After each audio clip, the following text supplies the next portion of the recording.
Hi everyone, first of all good morning to all of you. So welcome back to my YouTube channel. आज के इस video में हम बात करेंगे फंडामेंटल ड्यूटीज़ के बारे में। तो फंडामेंटल ड्यूटीज़ के करेंगे आज हम इंपॉर्टेंट एमसीक्यूज़, आपके सभी एग्जाम्स के लिए काफ़ी ज़्यादा इंपॉर्टेंट रहने वाले हैं। तो आज के जो हम एमसीक्यूज़ करेंगे उसके साथ साथ हम उसकी एक्सप्लेनेशन करेंगे जो कि आपके एग्जाम्स के लिए काफ़ी ज़्यादा इंपॉर्टेंट रहने वाली है। सो स्टार्ट करते हैं वीडियो। आज का क्वेश्चन नंबर फर्स्ट रहेगा, fundamental duties are in which part of the Indian constitution. तो इंडियन कॉन्स्टिट्यूशन की कौन से पार्ट में फंडामेंटल ड्यूटीज के बारे में मेंशन किया गया है? पार्ट थर्ड के बारे में, पार्ट फोर्थ के बारे में, पार्ट फोर्थ ए के बारे में, या पार्ट फोर्थ बी में ये क्लियरली मेंशन है। तो fundamental duties are in which part of the Indian constitution, इसको कौन से पार्ट में मेंशन किया गया है? सो आंसर बनेगा आपका ऑप्शन सी, यानी कि पार्ट फोर्थ ए में बताया गया है फंडामेंटल ड्यूटीज के बारे में। तो पार्ट फोर्थ ए में फंडामेंटल ड्यूटीज के बारे में बताया गया है। ये काफी इंपॉर्टेंट है आपके लिए। सो जहां पे आप देख सकते हैं पार्ट फोर्थ ए आर्टिकल की बात करें तो 51 ए में ये क्लियरली मेंशन है, और इसको ऐड किया गया था जब रिकमेंडेशन दी गई थी, स्वर्ण सिंह कमेटी के द्वारा रिकमेंडेशन दी गई थी, तब फंडामेंटल ड्यूटीज को ऐड किया गया था। ये कब किया गया था? 1976 के दौरान। नेक्स्ट बात की जाए, fundamental duties were added by which constitutional amendment act. तो कौन से कॉन्स्टिट्यूशनल अमेंडमेंट एक्ट के दौरान फंडामेंटल ड्यूटीज को ऐड किया गया? ऑप्शन है आपके पास 41, 42, 43 एंड 44, जहां पे CAA का मीनिंग होता है कॉन्स्टिट्यूशनल अमेंडमेंट एक्ट। तो कौन से कॉन्स्टिट्यूशनल अमेंडमेंट एक्ट के दौरान इसको ऐड किया गया? सो आंसर बनेगा आपका option B, that is 42nd constitutional amendment act. 42nd constitutional amendment act के दौरान फंडामेंटल ड्यूटीज को ऐड किया गया इंडियन कॉन्स्टिट्यूशन में। ठीक है, सो आंसर बनेगा आपका फंडामेंटल ड्यूटीज को ऐड किया गया 42nd कॉन्स्टिट्यूशनल अमेंडमेंट एक्ट। ये कब हुआ था? 1976 के दौरान। नेक्स्ट बात की जाए, question number third, how many fundamental duties were added by the 42nd constitutional amendment act 1976। आप ये ऑप्शन देख सकते हैं, फंडामेंटल ड्यूटीज जो है कितनी फंडामेंटल ड्यूटीज को ऐड किया गया 42nd कॉन्स्टिट्यूशनल अमेंडमेंट एक्ट 1976 के दौरान? 8, 9, 10 या 11? सो आंसर बनेगा आपका option C, that is 10। 10 fundamental duties को ऐड किया गया 1976 के दौरान जब 42nd कॉन्स्टिट्यूशनल अमेंडमेंट हुई थी। तो जहां पे आप देख सकते हैं फंडामेंटल ड्यूटीज को 1976 के दौरान ऐड किया गया। ठीक है, उसमें अगर बात करें ओरिजिनली इसमें 10 फंडामेंटल ड्यूटीज थी, और उसके बाद 11th फंडामेंटल ड्यूटीज को ऐड किया गया। ये किया गया 82nd कॉन्स्टिट्यूशनल अमेंडमेंट एक्ट 2002। तो जहां पे आपके लिए इंपॉर्टेंट जानना यह है कि पहले ओरिजिनली फंडामेंटल ड्यूटी जो थी वो 10 ही थी, उसके बाद 11वीं जो फंडामेंटल ड्यूटीज को ऐड किया गया, ये एक बार फिर से 86 कॉन्स्टिट्यूशनल अमेंडमेंट हुई, और ये 86 कॉन्स्टिट्यूशनल अमेंडमेंट होती है 2002 में। तो इसके बाद 11 जो है मतलब 11th नंबर की फंडामेंटल ड्यूटीज को ऐड किया गया। Next question, which are the following fundamental duties was added by the 82nd constitutional amendment act. ये काफी इंपॉर्टेंट है आपके लिए। अब हमें इस चीज का तो नॉलेज हो गया कि 86 कॉन्स्टिट्यूशनल अमेंडमेंट एक्ट के दौरान हमने 11th फंडामेंटल ड्यूटीज को ऐड किया गया। इसमें से कौन सी ड्यूटी को हमने ऐड किया गया? क्या ड्यूटी टू पे टैक्सेस को ऐड किया गया, duty to vote, duty to develop scientific temper humanism, या duty to provide opportunities for education to his children between 6 to 14 year? So इसमें राइट आंसर क्या बनेगा? राइट आंसर बनेगा D, यानी कि हमारी जो 11th फंडामेंटल ड्यूटीज को ऐड किया गया 86 कॉन्स्टिट्यूशनल अमेंडमेंट एक्ट 2002 के दौरान, उसमें जो हमने ऐड की गई 11 ड्यूटी, उसमें हमने ऐड किया गया, इसमें ऐड हुआ duty to provide opportunities for education to his child. ये एज जो रहेगी 6 to 14 ईयर्स में बच्चों को फ्री एंड कंपलसरी एजुकेशन दी जाएगी। तो ये हमारी थी 11th फंडामेंटल ड्यूटीज। तो ये आप देख सकते हैं इसको ऐड किया गया था 86 कॉन्स्टिट्यूशनल अमेंडमेंट एक्ट के दौरान 2002 के दौरान। ठीक है, तो ये आप देख सकते हैं 6 से 14 ईयर तक बच्चों को फ्री एंड कंपलसरी एजुकेशन दी जाएगी। उसके बाद बात की जाए, the provision relating to fundamental duties in the constitution of India were added on the recommendation of. अब जो फंडामेंटल ड्यूटीज का जो प्रोविजन था इसको कॉन्स्टिट्यूशन में ऐड किया गया, मगर किसकी रिकमेंडेशन पे? ये आप देख सकते हैं 4 अल्टरनेटिव ऑप्शंस हैं आपके पास, बलवंत राय मेहता कमेटी के द्वारा, अयंगर कमेटी के द्वारा, उसके बाद बात करें स्वर्ण सिंह कमेटी के द्वारा, या ठक्कर कमीशन के द्वारा। ये ऑलरेडी हमने डिस्कस कर लिया है, ऑप्शन सी बनेगा इसका। स्वर्ण सिंह कमेटी के रिकमेंडेशन के बाद हमने फंडामेंटल ड्यूटीज को ऐड किया गया हमारे कॉन्स्टिट्यूशन में। ठीक है, ये ऑप्शन आपका सी बनेगा। नेक्स्ट बात की जाए, fundamental duties are mentioned in which part of the constitution of India. तो ऑलरेडी हमने डिस्कस कर लिया है कौन से पार्ट में है, पार्ट सी बनेगा इसका राइट आंसर, यानी कि पार्ट 4th ए में मेंशन किया गया है फंडामेंटल ड्यूटीज के बारे में। नेक्स्ट बात की जाए, under which article of Indian constitution provision for fundamental duties has been made by the 42nd constitutional amendment act.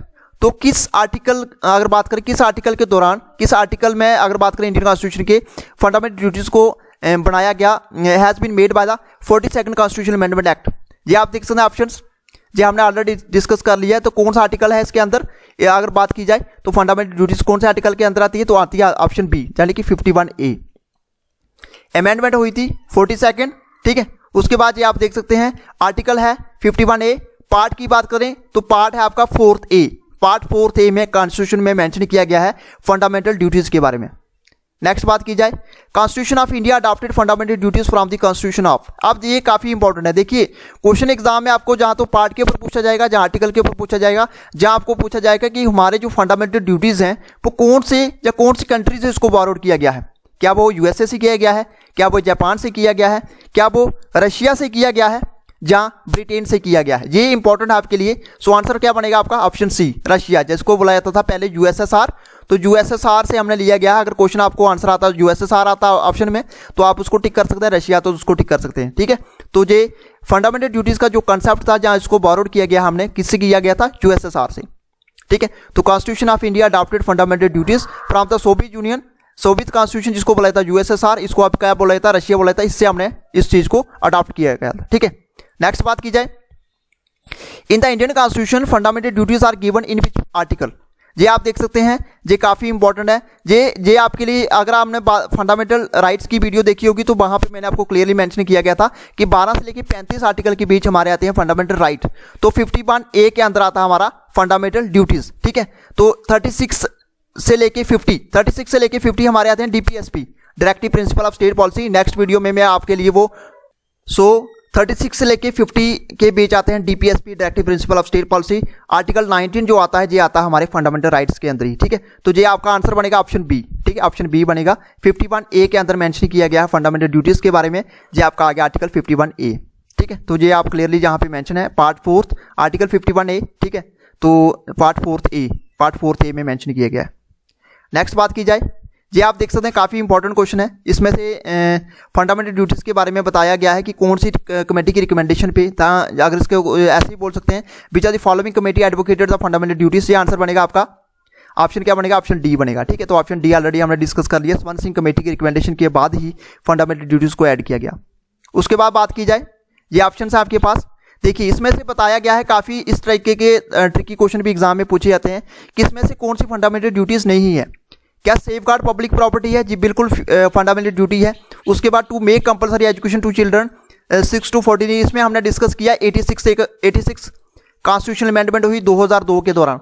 उसमें जो है 11th फंडामेंटल ड्यूटीज को ऐड किया गया। उसमें बताया गया कि बच्चों के लिए फ्री और कंपलसरी एजुकेशन दी जाएगी 6 से लेकर 14 ईयर। इसका मतलब ये भी हमारी फंडामेंटल ड्यूटी है। To spread brotherhood among the people, ये भी फंडामेंटल ड्यूटी है। टू ओबे द पेरेंट्स, ये किसी भी फंडामेंटल ड्यूटीज में कभी भी मेंशन नहीं किया गया कि टू ओबे द पेरेंट्स की, आपने पेरेंट्स को मानना है। ऑप्शन बनेगा बी। अब यहाँ पे ये नहीं लिखा है कि टू ओबे द पेरेंट्स, इसका मतलब नहीं है कि आपने पेरेंट्स को नहीं, पेरेंट्स को मानना नहीं है। पेरेंट्स को बिल्कुल मानना है, टू ओबे द पेरेंट्स, ये बिल्कुल आपने अपने पेरेंट्स की बात माननी है। तो ऑप्शन बी बनेगा, यानी कि ये क्लियरली मेंशन वहां पे नहीं किया गया है टू ओबे द पेरेंट्स उन 11th फंडामेंटल ड्यूटीज में। सो आंसर बनेगा आपका ऑप्शन बी, यानी कि फंडामेंटल ड्यूटीज में ये मेंशन नहीं की गई है, तो ऑप्शन बी बनेगा इसका राइट आंसर, ठीक है। टू ओबे द पेरेंट्स एक फंडामेंटल ड्यूटीज नहीं है of the citizen of India, ठीक है। ड्यूटी नहीं है, मगर आपकी ड्यूटी बनती है तो अपने पेरेंट्स को मानना है। अपने पेरेंट्स जो भी आपको बात बोलते हैं उसको आपने अच्छे तरीके से सुनना है, ठीक है। नेक्स्ट क्वेश्चन ये है, फिर से हम वही क्वेश्चन जो आपके लिए लेके आए हैं कि 6 से लेके 14 ईयर्स तक वही आपकी 86 कॉन्स्टिट्यूशनल अमेंडमेंट हुई, जिसमें बच्चों को फ्री एंड कंपलसरी एजुकेशन दी जाएगी 6 से लेके 14 साल तक। ये हमारी 11th फंडामेंटल ड्यूटी थी, ठीक है। ये था फ्रेंड्स आज का हमारा वीडियो। फंडामेंटल ड्यूटीज के रिलेटेड जितने भी इंपॉर्टेंट एमसीक्यूज थे उसको हमने डिस्कस कर लिया है। तो आप देख सकते हैं यहाँ पे मैं आपको बताना चाहूंगा क्वेश्चन किस तरीके से पूछे जाएंगे। आपको पूछा जाएगा पार्ट, फंडामेंटल ड्यूटी कौन से पार्ट में आता है, आपका आंसर बनेगा पार्ट 4A के अंदर। आपको पूछा जाएगा आर्टिकल पूछेगा तो आपको आर्टिकल बनना 51A, ठीक है। Article 51A। ओरिजिनली हमारे पास कितनी फंडामेंटल ड्यूटी थी, 10 फंडामेंटल ड्यूटी थी। 11th फंडामेंटल ड्यूटीज को ऐड किया गया 86 कॉन्स्टिट्यूशनल अमेंडमेंट हुई 2002 के दौरान, ठीक है। फंडामेंटल ड्यूटीज को ऐड किया गया किसकी रिकमेंडेशन पे, ये आपके लिए काफी स्वर्ण स्वर्ण सिंह कमेटी की रिकमेंडेशन के बाद फंडामेंटल ड्यूटीज को ऐड किया गया 1976 के दौरान, ठीक है। तो वो कौन सी अमेंडमेंट हुई थी? वो हुई थी 42nd कॉन्स्टिट्यूशनल अमेंडमेंट एक्ट, ठीक है। तो ये आपके लिए इंपॉर्टेंट जितने भी क्वेश्चन थे वो सारे हमने डिस्कस कर लिए। इसके अकॉर्डिंगली जितने भी, जैसे मैंने आपको पूछा पार्ट के ऊपर, आर्टिकल के ऊपर, ठीक है, किस कमेटी के रिकमेंडेशन के ऊपर क्वेश्चन पूछा जाता है, या 11th फंडामेंटल ड्यूटीज को कब ऐड की है, इस तरीके से JKSSP के द्वारा या किसी और एग्जाम की अगर आप प्रिपरेशन कर रहे हैं तो इस तरीके से फंडामेंटल ड्यूटीज के ऊपर क्वेश्चन पूछे जाते हैं। फ्रेंड्स, ये था आज का हमारा वीडियो। कैसा लगा वीडियो कमेंट बॉक्स में जरूर बताइएगा। वीडियो अच्छा लगा तो वीडियो को लाइक कीजिए, शेयर कीजिए और सब्सक्राइब कीजिए हमारे यूट्यूब चैनल को। Thank you friends, good bye and take care.